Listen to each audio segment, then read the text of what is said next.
चलो बेटा, अब मैं हम थोड़ी सी इम्पोर्टेंट डेफिनेशंस पे बात करेंगे। जैसे इम्पोर्टेंट डेफिनेशंस के अंदर हम कुछ वेक्टर की देखेंगे। जैसे फर्स्ट मैंने लिखा है यहाँ पे पैरेलल वेक्टर बेटा। तो बेटा पैरेलल वेक्टर बेसिकली होता क्या है यहाँ पे। तो फर्स्ट बेटा इसमें लिखा हुआ है डायरेक्शन ऑफ वेक्टर। मतलब यहाँ पे क्या है, direction of vector should be same. जो डायरेक्शन होती है वेक्टर की बेटा वो कैसी होनी चाहिए, उसके अंदर बिल्कुल भी सेम होनी चाहिए। जैसे कि आपको डायग्राम में दिख रहा होगा यहाँ पे, बिल्कुल ये इस डायरेक्शन में जा रही है तो ये भी इसी डायरेक्शन में जा रही है, लेकिन इसकी लेंथ छोटी है और इसकी लेंथ क्या है बेटा, बड़ी है। तो इसमें मैंने साथ में ये भी मेजर मतलब ये लिखा है क्या कि मैग्नीट्यूड में और मे नॉट बी सेम, यानी कि इसका मैग्नीट्यूड शायद सेम हो भी सकता है और नहीं भी हो सकता है। तो ये दोनों कैटेगरीज को क्या करता है यहाँ पे, फॉलो करता है।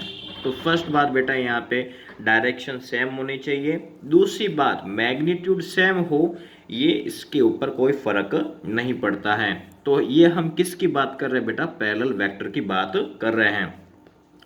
और जो बी वेक्टर होता है वो लैम्बडा ए वेक्टर के बराबर होता है। कहने का मतलब ये है जो बी वेक्टर है वो लैम्बडा ए वेक्टर का, मान लो कि यहाँ पे ये 5 है तो लैम्बडा इसका दुगुना, मान लो ये दुगुना है, मतलब बी वेक्टर है वो ए वेक्टर का दुगुना है।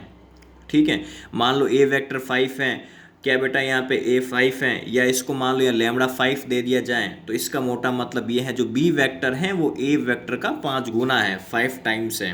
क्या बेटा, 5 टाइम्स है। तो ये मेज़र करने का एक तरीका होता है। दूसरे फॉर्म यदि मैं इसको मान लो कि यहाँ पे कुछ एक्सपोनेंट्स के अलोंग लिखने का प्रयास करूँ, यहाँ पे एक्सिस के अलोंग, तो बेटा मैं इसको यूँ भी लिख सकता हूँ। जैसे A vector is equal to A x I cap, ये जे कैप के अलोंग होता है और ये के कैप के अलोंग होता है। दूसरी बात बेटा, जैसे बी वेक्टर है तो मैं इसको भी इस फॉर्म में लिख सकता हूँ 3 डायमेंशंस के अलोंग। जैसे बी एक्स आई cap plus B Y J cap plus B Z K cap. मुझे नहीं लगता यहाँ तक किसी बच्चे को दिक्कत होनी चाहिए, लेकिन हम इसको थोड़ा सा और क्लैरिटी करने के लिए और थोड़ा सा इसको अच्छे से समझने के लिए बेटा एक एग्जाम्पल लेंगे। आ जाओ। तो बेटा जैसा कि मैं लिख रहा हूँ यहाँ पे B vector is equal to lambda A vector, ये हमने देख लिया है, ये पढ़ा है ऊपर। ठीक है, हम इसका क्या करवाते हैं बेटा, कंपेयर करवाते हैं। बी एक्स आई cap, B Y J cap, फिर बी जेड के कैप। ठीक है, और जो लैम्बडा और यहाँ पे क्या लिखें, ए कैप का क्या यहाँ पे ये पढ़ा है, ए एक्स आई कैप, ए वाई जे कैप, फिर बेटा क्या आएगा, ए जेड के कैप। आगे बेटा दिमाग के अंदर यहाँ पे तो हम क्या करेंगे बेटा, कंपेयर, हम कंपेयर करेंगे ऑफ, कंपेयर कोफिशिएंट ऑफ, क्या करेंगे, आई कैप, जे कैप एंड के कैप। इन तीनों कोफिशिएंट्स को लेते हुए हम आपस में क्या करेंगे बेटा, कंपेयर करवाएंगे। तो first dear students you can see here, first I cap and I cap like as a same coefficient, then you will write have a same similar position, bx is equal to ax। Then after dear students आप lambda भी लिख सकते हो, कोई दिक्कत नहीं है। इसके बाद में बी वाई बराबर होगा लैम्बडा ए वाई के। आगे बेटा बात दिमाग के अंदर यहाँ पे थर्ड पोजीशन पे बात करें बेटा तो हम लिखेंगे B Z is equal to lambda A Z. मुझे नहीं लगता यहाँ तक किसी बच्चे को दिक्कत होनी चाहिए। आगे बेटा बात दिमाग के अंदर यहाँ पे ये ध्यान रखना है। इसके बाद में एक सेकंड डेफिनेशन और आती है तो थोड़ा उस पर भी बात करेंगे। जैसा कि बेटा आपको एक दूसरी डेफिनेशन दिख रही होगी यहाँ पे, सेकंड नंबर डेफिनेशन क्या कह रही है यहाँ पे, एंटी पैरेलल वेक्टर्स। बेटा ये एंटी पैरेलल वेक्टर्स क्या होता है, तो इसमें लिखा है डायरेक्शन ऑफ वेक्टर, जो वेक्टर की बेटा जो डायरेक्शन होती है should be opposite and magnitude may और मे नॉट बी सेम। कहने का मतलब ये है बेटा यहाँ पे ये कहना चाहता है इसकी जो डायरेक्शंस होती है वो एक दूसरे के विपरीत होगी, उल्टी डायरेक्शन में होगी। ठीक है, यहाँ पे सेम डायरेक्शन के अंदर नहीं होगा, लेकिन इनका मैग्नीट्यूड शायद सेम हो भी सकता है और नहीं भी। जैसे मैं आपको बेटा यहाँ पे कुछ डायग्राम बना के समझाता हूँ। जैसे मान लो कि ये एक डायरेक्शन है, ये है हमारा सी वेक्टर है, और दूसरी और बेटा मैंने यहाँ पे बना दिया आपके सामने डी वेक्टर। तो इन दोनों की जो डायरेक्शन है बेटा वो बिल्कुल भी ऑपोजिट है। क्या है बेटा, यहाँ पे ऑपोजिट है। और साथ में जरूरी नहीं होता है कि इनका मैग्नीट्यूड भी क्या हो बेटा, सेम हो। तो इसको लिखने का ये तरीका रहेगा, D vector is anti parallel, क्या बेटा, anti parallel to C vector. आगे बेटा बात दिमाग के अंदर यहाँ पे ये आपको चीज़ें पता होनी चाहिए। डन है बेटा। अब इसके बाद में थोड़ी सी और डेफिनेशंस को देखेंगे, आ जाओ। अब इसके बाद में बेटा जो ये थर्ड डेफिनेशन लिखी मैंने यहाँ पे क्या लिखा हुआ है, इक्वल वेक्टर्स। इसमें क्या होता है, वेक्टर हैविंग सेम मैग्नीट्यूड और डायरेक्शन। कहने का मतलब यह है कि इनका मैग्नीट्यूड भी बेटा क्या होगा, यहाँ पे बिल्कुल सेम होगा, और विथ डायरेक्शन, जो डायरेक्शन होगी बेटा वो भी क्या होगी, इसके अंदर बिल्कुल सेम होगी। जैसे मान लो ये मैंने बनाया यहाँ पे और दूसरी ओर ये भी बना दिया, तो ये जो ई वेक्टर है बेटा वो एफ वेक्टर के क्या हैं, पैरेलल हैं। देन ये दोनों आपस में मैग्नीट्यूड में भी कैसे है बेटा, यहाँ पे बिल्कुल सेम है। कैसे बेटा, यहाँ पे सेम है। जैसे मैं आपको बताऊँ यहाँ पे, यदि मैं इसको फॉर्म में लिखूँ यहाँ पे कुछ कोफिशिएंट्स की फॉर्म में, ई एक्स आई cap, E Y J cap और E Z K cap is equal to F X I cap, F Y J cap, then F Z K cap. बेटा आगे बात दिमाग के अंदर यहाँ पे मुझे नहीं लगता आपको यहाँ पे दिक्कत होगी। फिर इसके बाद बेटा जो ई एक्स होता है वो एफ एक्स के क्या हो जाएगा, बराबर हो जाएगा, ठीक है। फिर इसके बाद में यहाँ पे बेटा ई वाई हैं वो किसके बराबर होगा, एफ वाई के बराबर हो जाएगा, ठीक। इसके बाद बेटा ई जेड हैं वो किसके बराबर हो जाएगा, एफ जेड के बराबर हो जाएगा। डन बेटा, यहाँ तक किसी को दिक्कत नहीं होनी चाहिए, ठीक है बेटा। अब बेटा इसके बाद यहाँ पे जो फोर्थ नंबर की जो डेफिनेशन है बेटा, वो डेफिनेशन क्या कहना चाहती है यहाँ पे, थोड़ा ध्यान से समझो। यहाँ पे लिखा हुआ है वेक्टर हैविंग सेम मैग्नीट्यूड, मतलब इनका जो वेक्टर्स का जो मैग्नीट्यूड होता है बेटा वो बिल्कुल सेम होता है। क्या होता है बेटा, सेम होता है।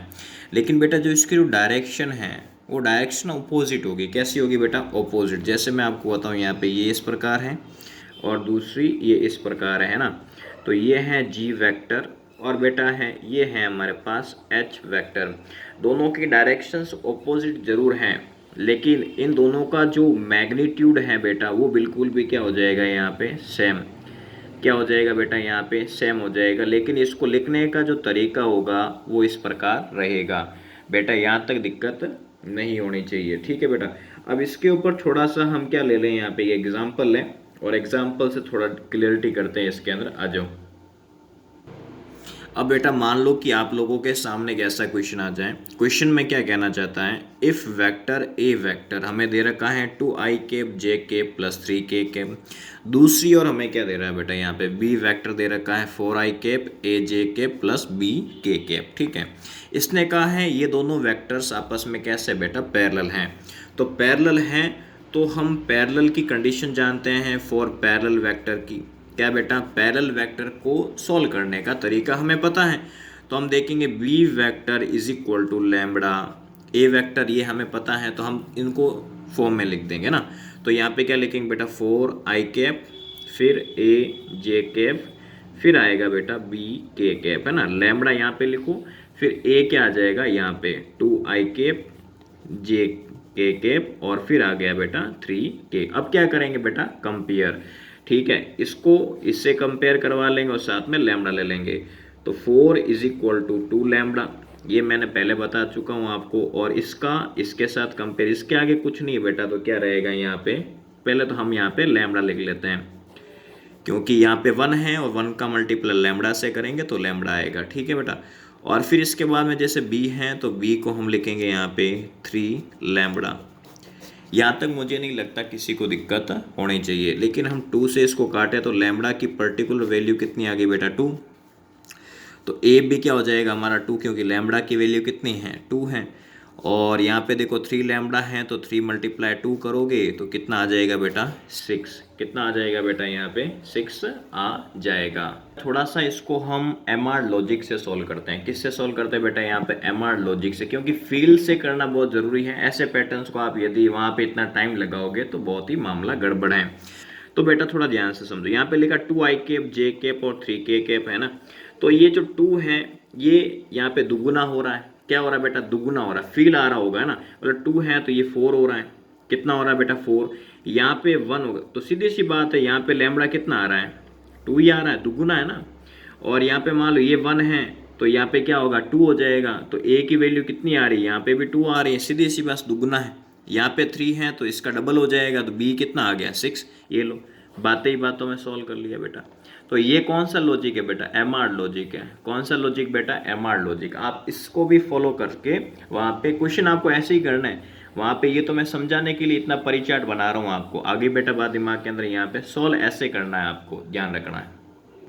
तो बेटा हम एक और क्वेश्चन का क्या लेते हैं बेटा, फील लेते हैं। आ जाओ, इसमें क्या बोला भैया हमें, देखो vector A vector is equal to 3ai cap 4j cap. थोड़ा देखो क्वेश्चन, कई बार क्या होता है कि क्लास के अंदर बच्चे क्वेश्चन सॉल्व करते हैं, क्या करते हैं बेटा यहाँ पे क्वेश्चन को सॉल्व तो करते हैं, लेकिन वो किसी टीचर के द्वारा दिए गए हैं तो वो आपसे इजी वे से सॉल्व होता है ना।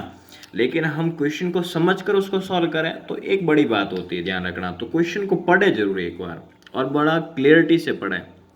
तो बेटा यहाँ पे बी वेक्टर दे रखा है 6i कैप और 8bj cap are equal vectors. यहाँ पे कमांड कर लें, क्या बोल दिया बेटा, इक्वल वेक्टर हैं।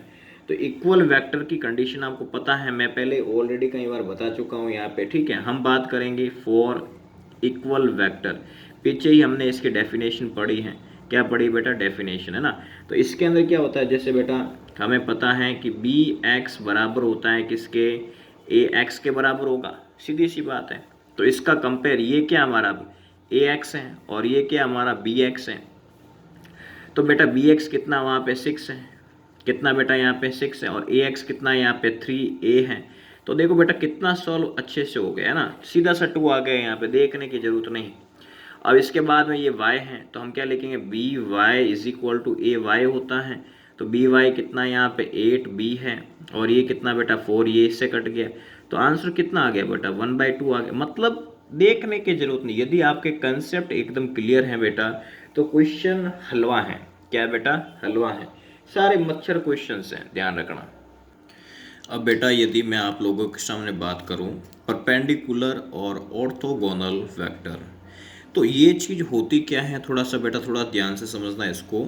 जैसे मैंने यहाँ पे लिखा है vector inclined at an angle 90 degree is called perpendicular vector. जहाँ पे 90 डिग्री का कोई भी दो ऐसे वेक्टर्स हो जो 90 डिग्री के साथ में एंगल बनाते हो, दैट इज परपेंडिकुलर या ऑर्थोगोनल वेक्टर।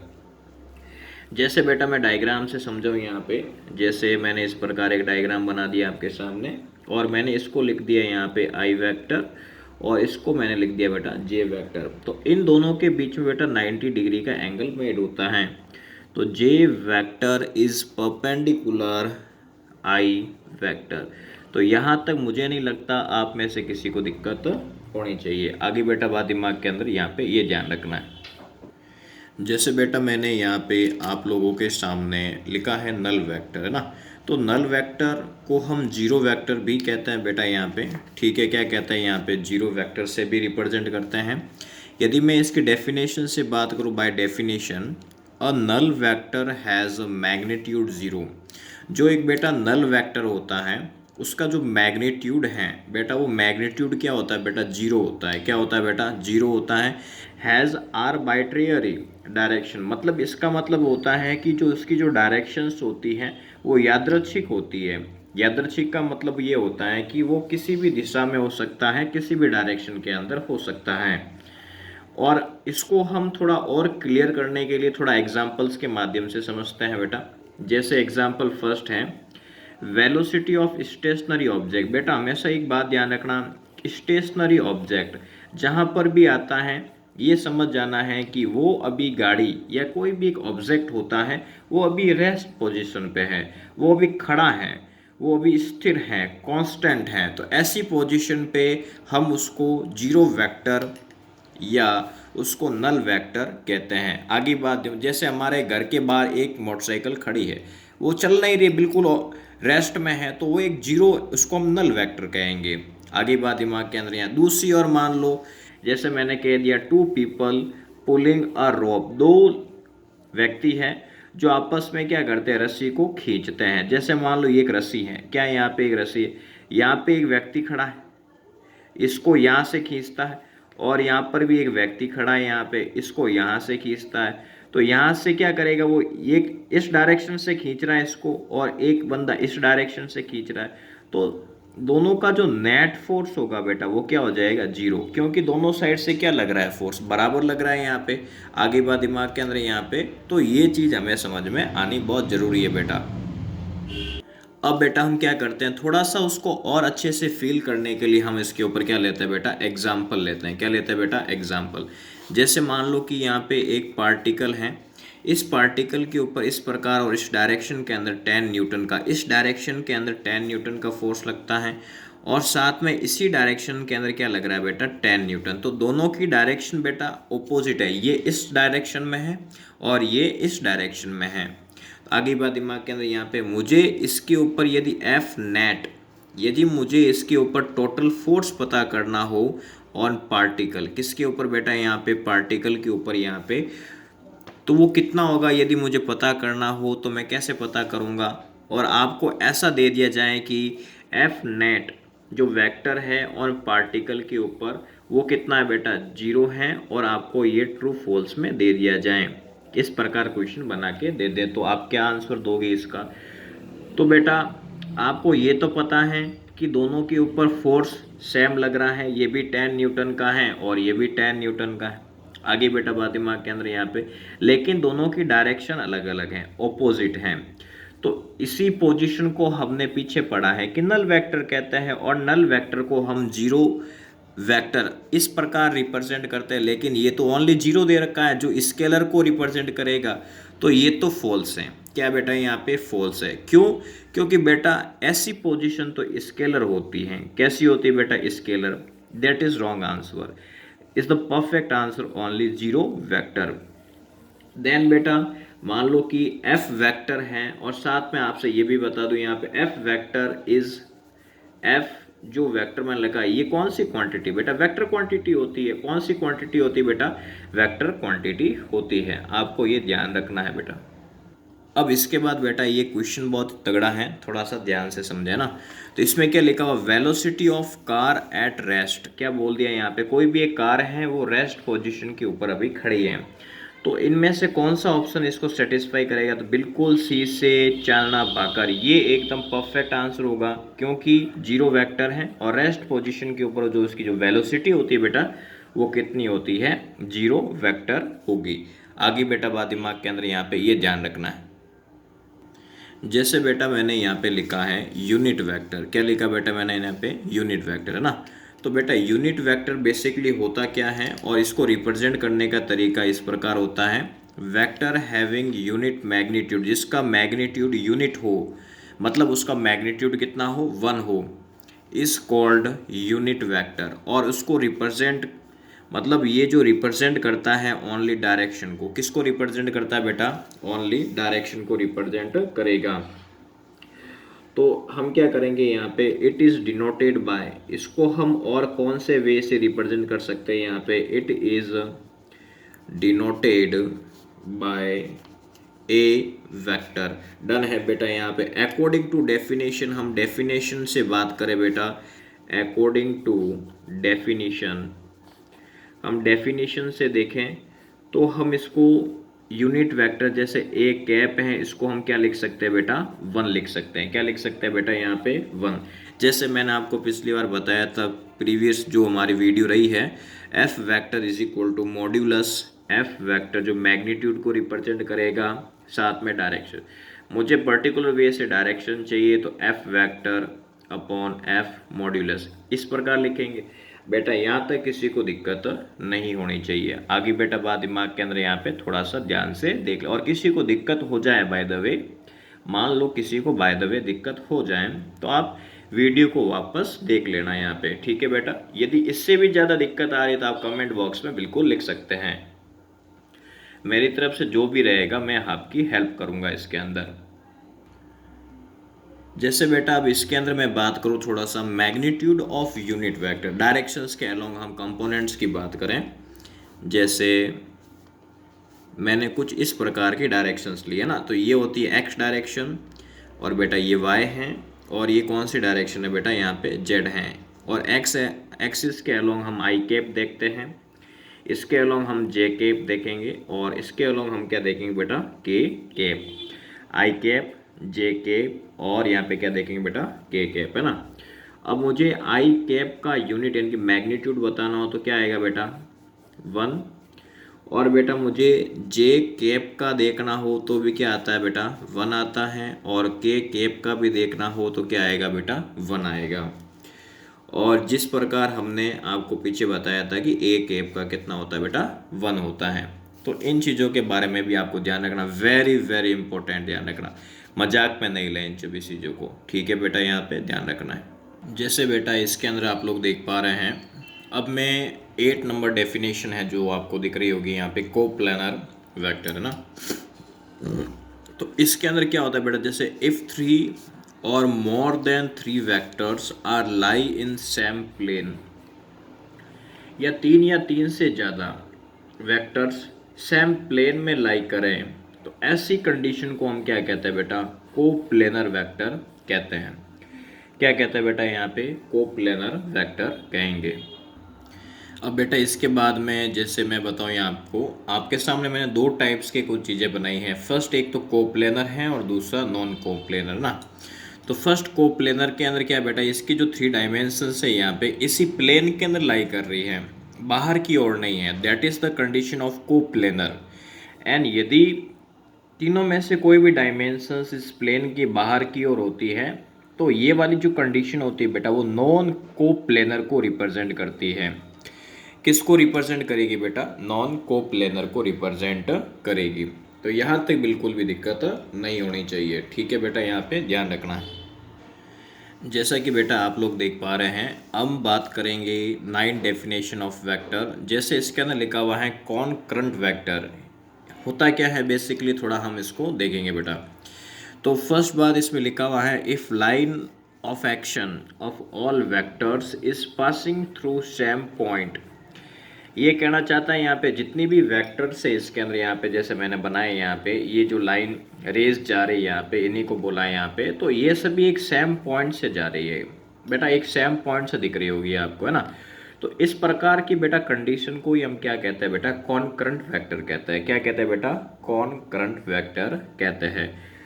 आगे बेटा बाद दिमाग के अंदर यहाँ पे ये ध्यान रखना। जैसा कि बेटा इसके अंदर आपको दिख रहा होगा कोलीनियर वेक्टर। अब कोलीनियर वेक्टर क्या होता है, यहाँ पे इफ़ 2 और more then vectors passing through the same straight line, मान लो कि एक या एक से ज़्यादा सेम स्ट्रेट लाइन के साथ में कोई भी एक वेक्टर या रे पास करती हैं, कोई लाइन पास करती हैं, तो इस कंडीशन को हम क्या कहते हैं बेटा, यहाँ पे कोलीनियर वेक्टर कहते हैं। क्या कहते हैं बेटा, कोलीनियर। तो ऐसी सिचुएशन होती है, वापस से एक बार रिपीट कर रहा हूँ, थोड़ा ध्यान सुनो। 2 और मोर देन वेक्टर्स यानी कि 2 या 2 से ज़्यादा जो वेक्टर्स होती हैं वो सेम स्ट्रेट लाइन, मतलब एक सेम स्ट्रेट लाइन, डायरेक्शन की मैंने बात नहीं कही है, स्ट्रेट लाइन की बात की है, सीधी रेखा की बात की है ना। तो उसके अंदर यदि ये लाई करती हैं तो इस कंडीशन को हम बेटा कोलीनियर वेक्टर कहते हैं। आगे बेटा बात दिमाग के अंदर यहाँ पे। और बेटा इसी वीडियो को मैं यहीं पे ख़त्म कर रहा हूँ। सारी डेफिनेशंस को मैंने इसी वीडियो के अंदर ली हैं और टोटल डेफिनेशंस पे हमने बात की है, 10 डेफिनेशंस हैं। अब बेटा इसी के ऊपर हम क्वेश्चंस लेंगे अगली वीडियो के अंदर यहाँ पे, और मोर देन क्वेश्चंस पे प्रैक्टिस करेंगे, क्योंकि इन डेफिनेशंस तो इम्पोर्टेंट है लेकिन इसके बारे में थोड़ा सा ध्यान रखना आपको, ठीक है ना। ये तो समझ के लिए है ताकि हम इसके क्वेश्चंस को आसान से सॉल्व कर सकें, ठीक है बेटा, यहाँ पे ध्यान रखना। धन्यवाद बेटा, धन्यवाद।